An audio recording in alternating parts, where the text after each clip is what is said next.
Welcome aboard. Justin here from Swift, Silent, Deadly. It's been a couple weeks since I have done a video. I've been on the road a little bit. I have been to Simon Golub's on-demand performance pistol dash training class. You can find the review of that at swiftsilentdeadly.com. I've also been to Simtac's shotgun skills class where I earned a Simtac coin number 11. So I've had a little bit of travel going on. I was also sick for about a week. I think I had a little summer cold, maybe from all the travel, but I'm back. And today we're looking at a fun video. I'm making a little bit of fun at the OPOTA Rifle Carbine Qualification course. Now, OPATA is the Ohio Peace Officers Training Academy. This is their rifle training standard for peace officers in the state of Ohio. Now, one thing about this course of fire, well, I'll just say it. It's weak. This is a very, very weak course of fire. It's 20 rounds. It's fired from 5 to 50 yards. There's a reload involved. There's headshots involved. There's multiple target engagements involved. There's standing to kneeling involved. There's standing to prone involved. So not bad skills being tested, but the target scoring area is very generous, and the times are, on most of the drills, with the exception of maybe one, are very generous. For example, at 5 yards, the first stage, you have 4 seconds to fire 3 rounds. I think my first time running through that, I was 1.07 seconds. 4 seconds is a ton of time to get 3 rounds out of a rifle at 5 yards. So as I said, I had a little fun with this, and I shot it 3 different ways. First, I shot it with an M1 carbine. So I am reviewing an M1 carbine from Fulton Armory. They were kind enough to loan me a carbine. I have zero, let me take that back. I owned an M1 carbine when I was in high school. I wrecked a truck. A guy wanted the wrecked truck and he traded me an M1 carbine for it. I fired about 50 rounds through it and then promptly sold it so I could get myself another truck. That is the extent of my experience on the M1 carbine until I went to the range this week. So I took this out and I fired this OPOTA qual within the first 50 rounds of using the M1 carbine. So I verified my sights. I shot groups at 25, 65-ish, and 100. And then I went into this OPOTA qual. I've never done anything with an M1 carbine. I'm very much a novice M1 carbine user. So I thought this would be a good place to dip my toes in and see if I could pass this test or how well I could do. Turns out I did pretty well. So after I finished it with the M1 carbine, I said, man, these times are really, really generous. So I'm going to try this with my Glock 48. I happen to have my Glock 48 out at the range. That is not the pistol that I shoot the best. The pistol that I shoot the best is my 1911. But I pulled out the Glock 48. I generally consider it the pistol that I kind of shoot the least best. And decided to give this Ohio Peace Officer Training Academy rifle qualification a try with a pistol. Now, not only did I not shoot from the low ready, I shot from concealment. So all the times include a draw from concealment with the Glock 48. Back to the range the next day, kind of wondering what I was going to do. I had my AR with me, and I said, I'm going to shoot this OPOTA qual one more time, but this time I'm going to double the distance. So if it says 25 yards, I'm going to shoot that stage at 50. If it says 10, I'm going to shoot that stage at 20. So I've shot this 3 different times. One was with a gun that I have basically 0 experience on. 2 was with a pistol, and 3 was at double the distance. Now, I probably also should have done one at half the time just to round this out. But I still had a great time with this. And again, it doesn't demonstrate what an awesome shooter I am. It kind of demonstrates what a weak qualification course of fire this is, and how low the standards are in many places for law enforcement. Now, I'm not beating up on Ohio. My state has incredibly, breathtakingly low standards for firearms qualifications. Many states, many areas, many municipalities have poor scoring standards because the goal is to get officers qualified, not to make them good shooters. Again, also not to beat up on police. Just kind of is what it is. Okay. All right. So let's go ahead and get into this. So the first course of fire is fired at 5 yards.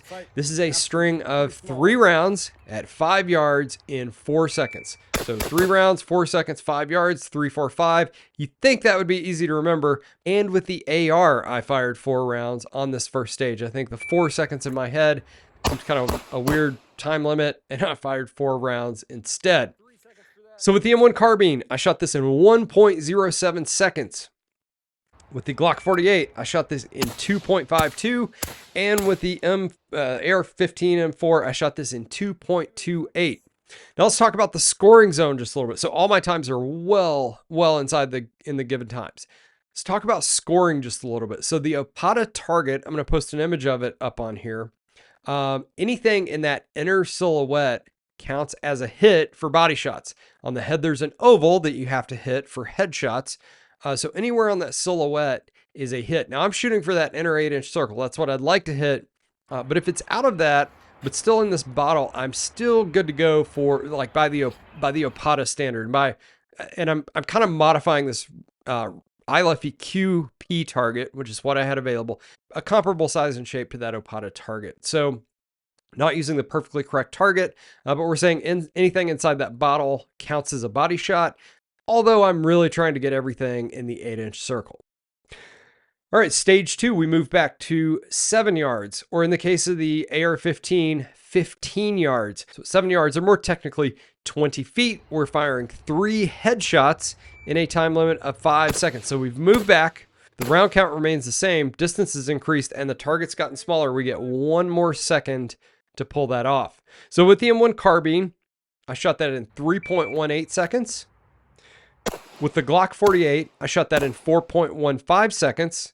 And with the AR-15, I shot that in 3.94 seconds. Now, you'll notice my times are not great with the AR-15. I'm new to the LPVO that's on, like I'm still passing, to be clear, but I'm new to the LPVO that's on there, and that is slowing me down quite a bit on the AR platform. All of those are an easy pass, so let's go ahead and move on to the next station. At 10 yards or 20 yards for the AR-15, we're going to fire a failure drill. That is 2 to the body, 1 to the head. With the M1 carbine, I shot this in 3.15 seconds. With the Glock 48, I shot this in 4.97 seconds, and I fired an extra body shot. So I actually fired 4 to the body, 1 to the head. And with the AR-15, I fired this in 2.77 seconds. Now, also keep in mind, speed-wise, I'm at double the distance for all stages with the AR-15, so that's probably accounting for a little bit of the time as well. Now, with the M1 carbine, I want to point out, especially on the close range stuff, it starts to matter less once we get back beyond the 10. But with the close range stuff, with that very small aperture of the M1 carbine, it's difficult to get very rapid hits, in a very tight or in a very precise location. The reason for that is the whole sight picture inside that aperture is just gray or brown cardboard or whatever your target background looks like. Because you're so close, I imagine a red dot would make a tremendous difference on the M1 carbine. And maybe we'll go back and shoot this OPOTA qual again with a red dot and see if we tighten these times up with the M1 carbine. So I'm still a pass at all stations so far.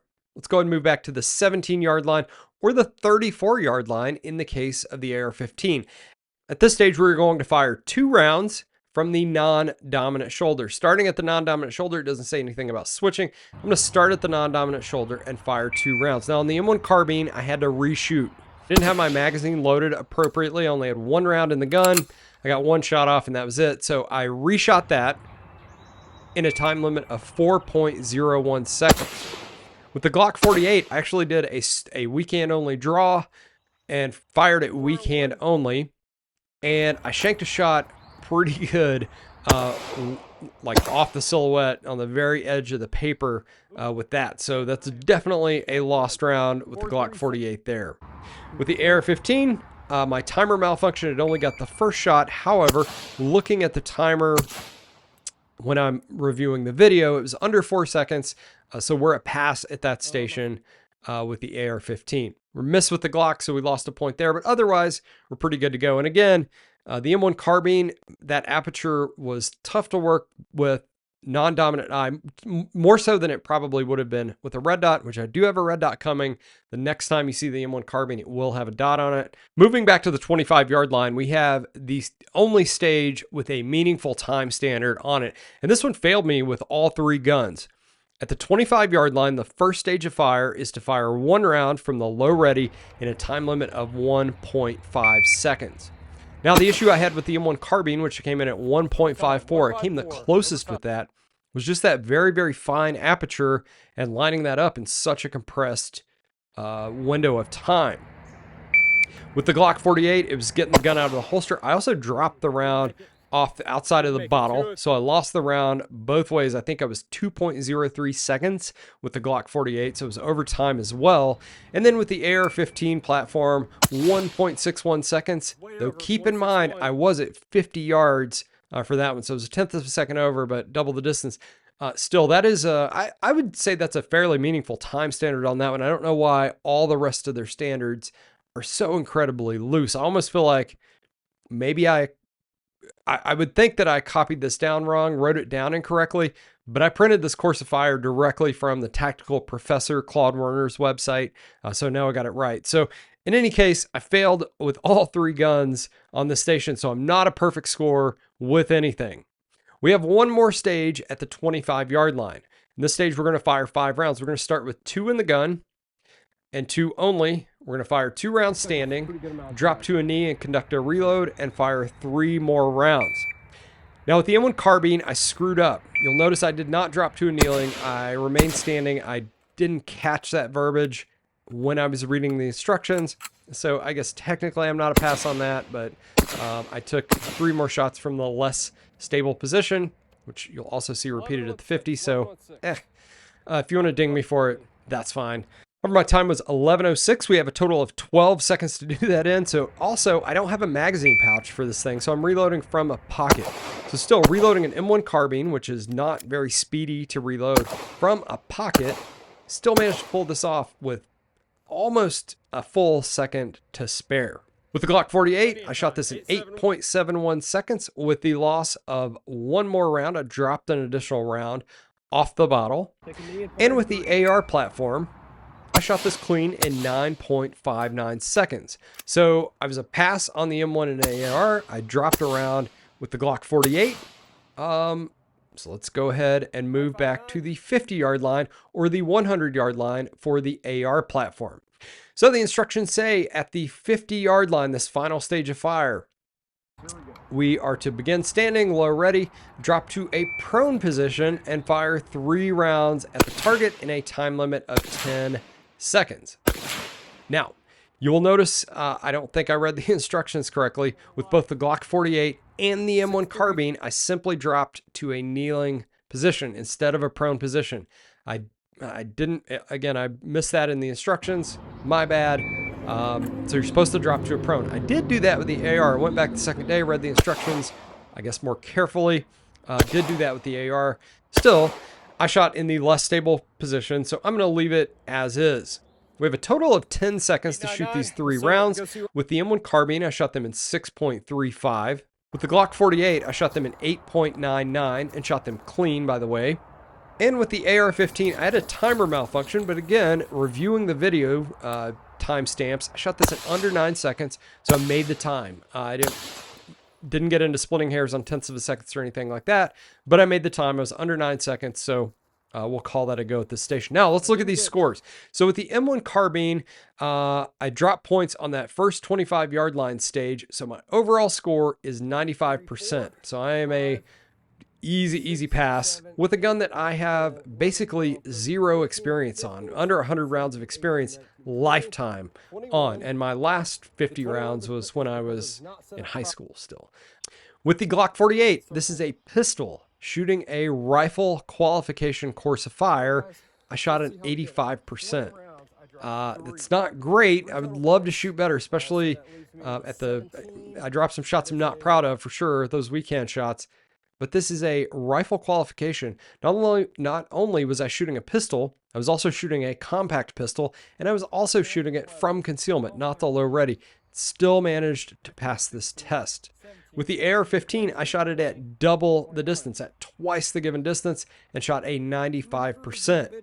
Again, not how great I am. It's kind of how weak the standard is. If you are, an Ohio peace officer and you're betting the farm on having passed this standard as your, as a demonstrator of your skills and abilities with an AR-15, I would encourage you to seek some training from, people like Tom Givens, people like Greg Ellifritz.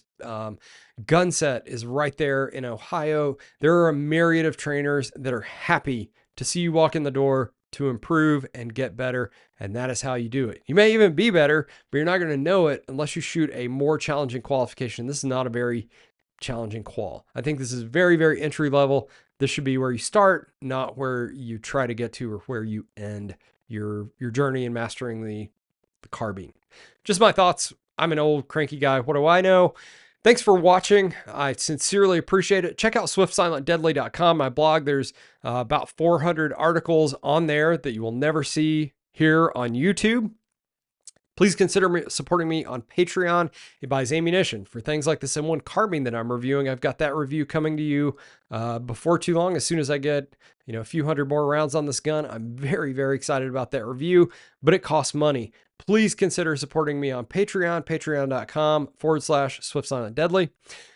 If you are a patron, guys, thank you so much. I cannot say it enough. I say it every week. Haven't said it in a few weeks, so I've kind of been missing it. Your contributions help more than you can possibly know, even just as a morale boost. So thank you guys. Until next time, stay dangerous.